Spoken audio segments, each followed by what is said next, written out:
A good library will never be too neat or too dusty because someone will always be in it, taking books off the shelves and staying up late. Greetings, people of Earth. I'm Mr. Teacher. And I'm Answer Girl. Our vlog is about our geeky, nerdy pursuit of knowledge. That is, finding and presenting the answers to questions about topics that have piqued our interest in one way or another, or have been suggested by you. This is our second episode from the Eudora Public Library in Eudora, Kansas. In this episode, we would like to share some of our favorite quotes in support of libraries. Let's see how many sources you recognize. What in the world would we do without our libraries?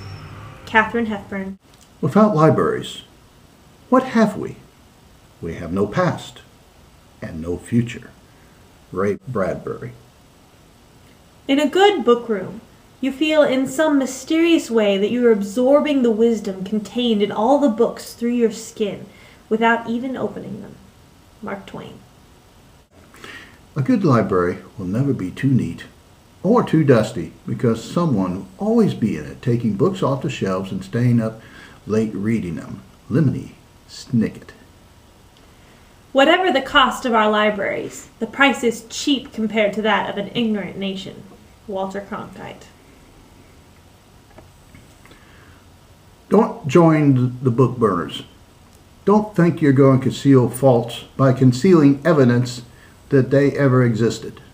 Don't be afraid to go into your library and read every book. Dwight D. Eisenhower. You see, I don't believe that libraries should be drab places where people sit in silence. That has been the main reason for our policy of employing wild animals as librarians. Graham Chapman. If this nation is to be wise as well as strong, if we are to achieve our destiny, then we need more new ideas for more wise men reading more good books in more public libraries. These libraries should be open to all except the censor. We must know all the facts and hear all the alternatives and listen to all the criticisms. Let us welcome controversial books and controversial offers, for the Bill of Rights is the guardian of our security as well as our liberty. John F. Kennedy. A library outranks any other one thing a community can do to benefit its people. It is a never-failing spring in the desert. Andrew Carnegie. When you are growing up, there are two institutional places that affect you most powerfully. The church, which belongs to God, and the public library, which belongs to you. Keith Richards. Anyone who's worth anything reads just what he likes, as the mood takes him, and with extravagant enthusiasm. Virginia Woolf. Now, public libraries are the most admirable institution, but they have one irritating custom.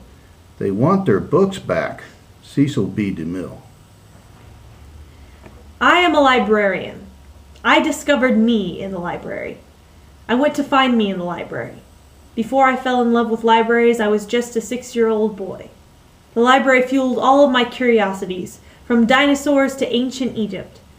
When I graduated from high school in 1938, I began going to the library 3 nights a week.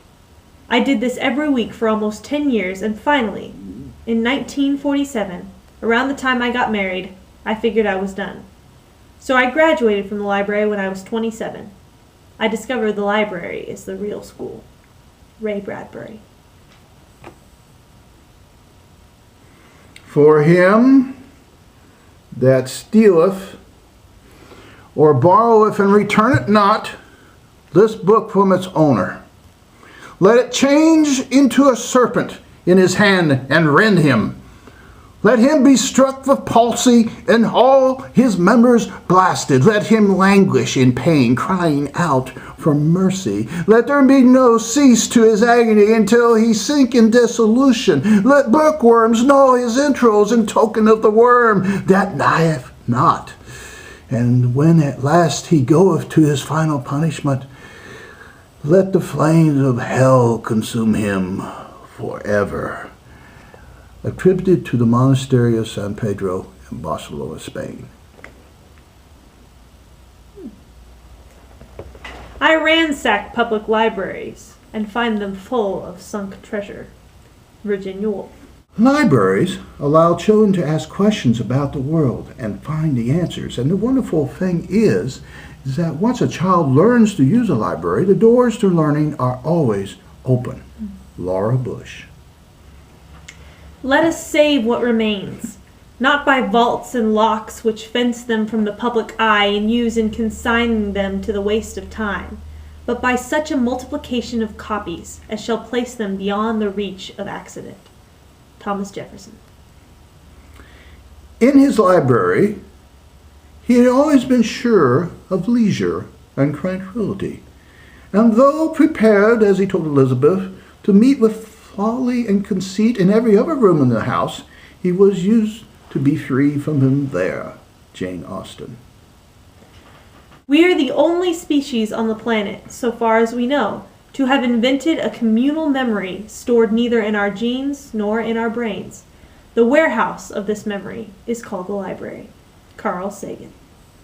We hope you have enjoyed these quotes. Thanks again to Eudora Public Library for letting us film in their facility.